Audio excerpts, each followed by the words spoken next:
Assalamualaikum warahmatullahi wabarakatuh. Pembahasan iblis ya tentang karakter ya. Jadi kita juga harus paham ya, untuk melawan iblis tentunya kita harus tahu kelemahan, kekuatan ataupun sifat karakter iblis ya. 7 karakter iblis. Dan ini hanya dimiliki oleh iblis laknatullah. Kalau manusia memiliki sifat ini, berarti dia sudah menjadi anak buah iblis ya, menjadi pengaruh iblis gitu. Naudzubillah min dzalik ya. Ya, yang pertama, iblis itu memiliki sifat aba. Aba itu ya, artinya membantah perintah. Ayatnya dalam surat Al-Baqarah. A'udzubillahi minasyaitonirrajim. Bismillahirrahmanirrahim. Wa idh qulna lil malaikati isjudu li adama fasajadu illa iblis. Aba wastakbara wa kana minal kafirin. Jadi ketika aku perintahkan atau berkata kepada malaikat isjudu, sujudlah semua ya. Ini Allah merintah kepada malaikat. Karena pada saat itu iblis belum jadi iblis ya, masih malaikat. Hanya terbuat dari api tadi ya. Yang kemarin kita bicarakan bahwa yang namanya iblis itu nama aslinya Karis ibnu Azazil, dari bangsa jin ya. Surat Al-Kahfi ayat 50 ya. Semuanya sujud. Nah, semua sujud illa iblis, kecuali iblis. Nah, kata iblis mulai muncul di sini ya. Karena iblis itu lawan kata dari malaikat. Jadi malaikat artinya yang tunduk patuh, sujud, tak pernah takabur kepada Allah, itu malaikat. Nah, kalau dia tidak tunduk patuh kepada Allah, tidak patuh, maka namanya bukan malaikat lagi, tapi pemberontak gitu. Nah, bahasa Arabnya pemberontak itu iblis ya. Nah, inilah kenapa dalam Al-Quran ada iblis, ada setan. Ya, kalau pada saat dia memberontak, maka namanya iblis gitu. Jadi iblis ini ada julukan kepada makhluk Allah ya, yang tidak taat kepada perintah Allah. Nah, pada saat itu yang namanya Karis ibnu Azazil sebagai jin paling pinter, paling soleh ya, yang ditugaskan untuk memimpin bangsa jin untuk mengelola bumi gitu. Nah, karena Allah menjadikan Adam itu menjadi khalifah, nah dia tidak setuju gitulah bahasanya ya, protes gitu. Tapi dengan penuh angkuh ya. Kata Allah, sujudlah kamu semua kepada Adam. Maka mereka pun sujud, malaikat sujud semuanya, illa iblis, kecuali iblis. Kenapa? Ia menolak dan menyembunyikan diri, dan ia termasuk golongan orang kafir. Nah, jadi yang pertama disebut kafir oleh Allah adalah iblis ini ya. Jadi istilah kafir itu istilah yang menolak terhadap perintah Allah, itu kafir gitu. Tapi kedudukan Karis tadi sebagai pemimpin atau yang mengkoordinir planet bumi ini, ya maka Allah memanggilnya supersib gitu, atau iblis gitu. Nah, kenapa? Dia berontak terhadap perintah Allah. Nah, gitu ya. Jadi ini istilah kafir adalah karena apa? Karena memiliki sifat yang pertama adalah aba ya. Dan ini adalah sifat karakter iblis. Nah, ya, itu yang pertama, aba. Aba itu artinya menolak. Ketika ada perintah Allah ditolak gitu. Kemudian yang kedua, takabur ya. Aba wastakbaro ya. Dan ini dipertegas juga dalam surat Al-A'raf ayat 11 ya. Al-Baqarah 34, Al-Hijr 33 ya. Ya, di antaranya Allah berfirman, "Walaqad khalaqnakum tsumma sawwarnakum tsumma qulna lil malaikati isjudu li adama fasajadu illa iblis lam yakum minas sajidin." Nah, ya. Jadi iblis tadi istikbar itu apa ya? Jadi karena Allah telah menciptakan ya Nabi Adam tadi ya, kemudian berfirman kepada malaikat tadi ya, bersujudlah kamu kepada Adam, maka mereka pun sujud kecuali iblis. Sekali lagi iblis. Tapi alasannya di sini iblis tidak termasuk mereka yang bersujud karena takabur ya. Jadi kalau ayat Al-Baqarah tadi tentang aba wastakbaro, 2 sekaligus. Tapi di sini penjelasan dengan takabur ya. Takabur itu adalah sifat kedua iblis ya, yang menyebabkan dia kafir dan tidak sujud kepada Adam. Nah, takabur ini dan aba itu merupakan karakter asli iblis dan tidak boleh dimiliki oleh siapapun, oleh makhluk di muka bumi. Nah, kalau ada manusia yang takabur, nah itu sudah masuk karakter iblis ya.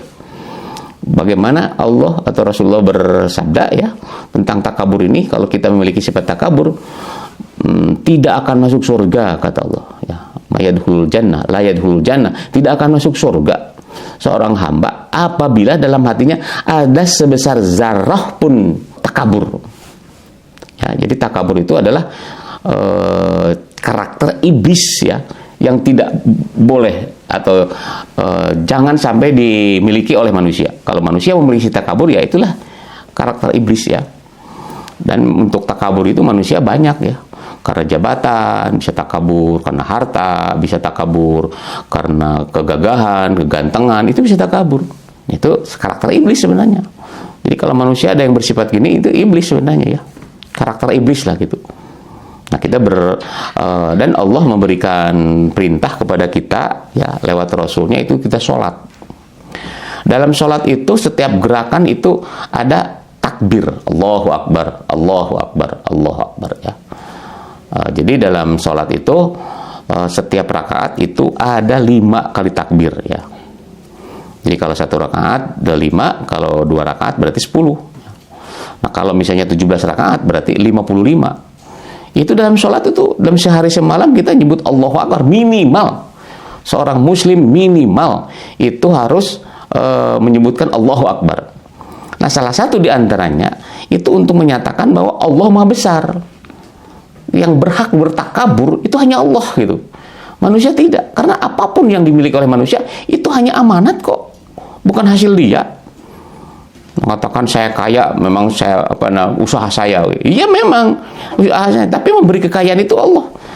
Buktinya kalau Allah menghendaki habis itu ya, namanya harta kekayaan kita itu. Kegagahan gampang cara menghilangkan kegagahan ya. Misalnya jabatan bisa.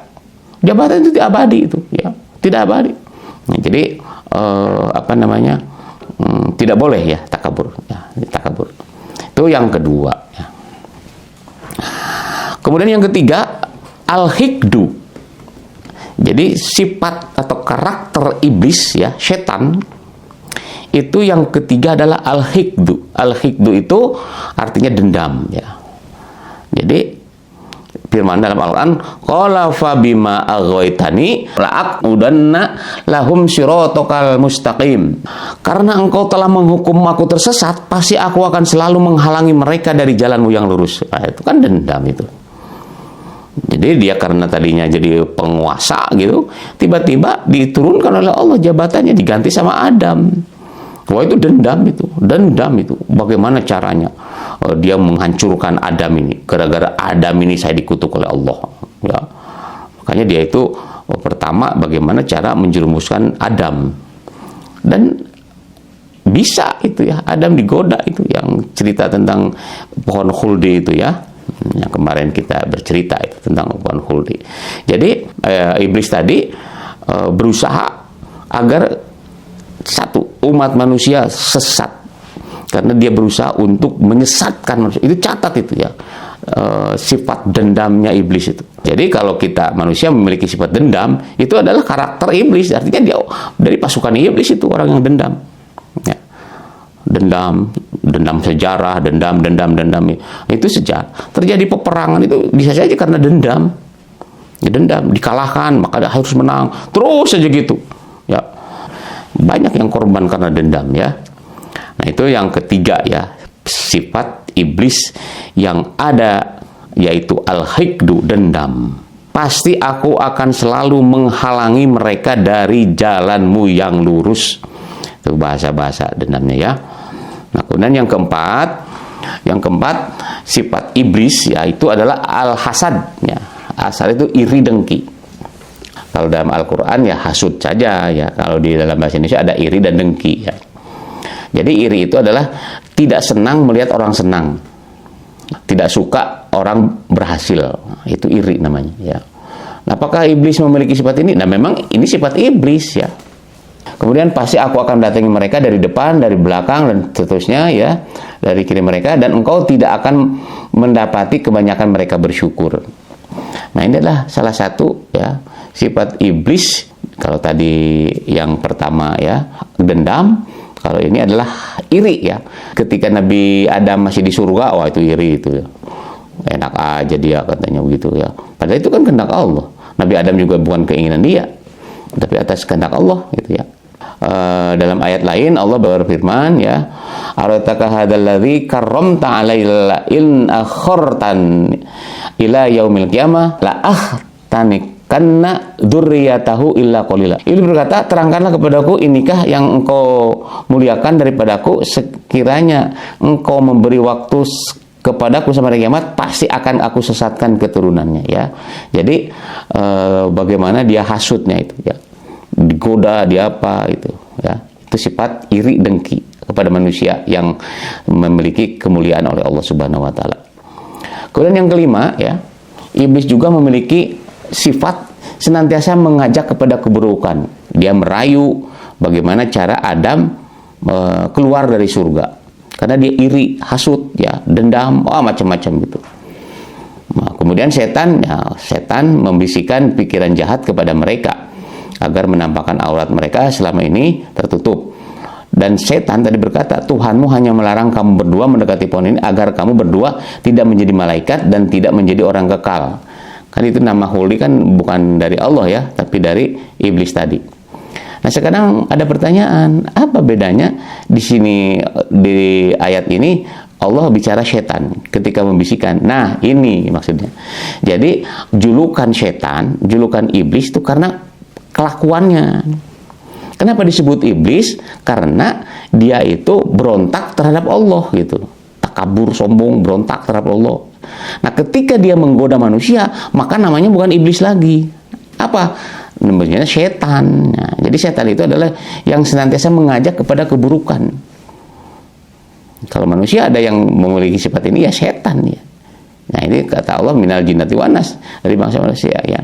Jadi bagaimana cara agar manusia itu menjadi buruk ya, jelek ya. Karena memang dari dulu ya sifat-sifat dari awal dendam tadi. Kemudian keenam ya, yaitu adalah ahid ya. Ahid itu adalah mengubar janji. Pasti aku sesatkan dan aku bangkitkan angan-angan kosong kepada mereka ya. Jadi bagaimana cara mengubar janji tadi dengan ungkapan ya. Mengetahui bahwa setan bangsa manusia ya gitu aja, yang suka janji ya. Hati-hati kepada orang yang suka banyak janji. Ada orang yang mau jadi anggota DPR misalnya gitu. Kalau saya menang begini, kira-kira begitulah ya. Tapi dalam kenyataan bagaimana? Nah, jadi hati-hati kalau orang janji, jangan ya. Hati-hati, karena itu sifat iblis. Kemudian yang terakhir, ya, 7 itu khotal. Khotal itu penipu. Janganlah sampai kamu tertipu oleh setan. Ya, karena setan memang penipu. Dulu Adam dan Hawa itu tergolanya kan ditipu. Ingin tahu nggak itu namanya pohon apa? Ya Nabi Adam penasaran dong. Karena ingin tahu. Itu boholdi namanya. Oh gitu ya. Kenapa? Karena kalau kamu makan, itu kamu akan abadi seperti malaikat. Nah, itu kan nipu. Putar balik fakta. Nah setelah dimakan apa yang terjadi? Diusir kan Adam. Nah jadi hati-hati ya. Dan orang yang tertipu sebenarnya orang yang punya potensi untuk ditipu. Kenapa? Karena keinginan tadi. Contohnya, misalnya ada orang berjanji nanti sejahtera gitu. Masyarakat di sini akan sejahtera kalau saya terpilih begini. Nah, karena kita ingin sejahtera, dijanjikan begitu, iya benar, pilih dia. Tapi setelah dia terpilih, boro-boro sejahtera yang ada. Nah, kita memahami tentang sifat iblis ini tentunya kita berhindar ya. Mudah-mudahan Allah menghindarkan kita dari karakter iblis kita miliki. Juga kita berusaha jangan sampai ya. Jadi dalam ilmu marifat ya, kalau orang syariat itu sudah melakukan, misalnya melakukan kesombongan, melakukan aksi, baru istighfar. Itu orang syariat itu. Karena dosa. Tapi kalau orang marifat, dalam hatinya saja ada sifat takabur, itu sudah istighfar, astagfirullahaladzim, gitu ya. Jadi dalam hati ada sombong dalam hati, sir namanya ya. Nah, begitu ya. Jadi bagaimana cara untuk menghindari sifat-sifat ini ya. Mudah-mudahan sekali lagi bermanfaat bagi kita semua. Assalamualaikum warahmatullahi wabarakatuh.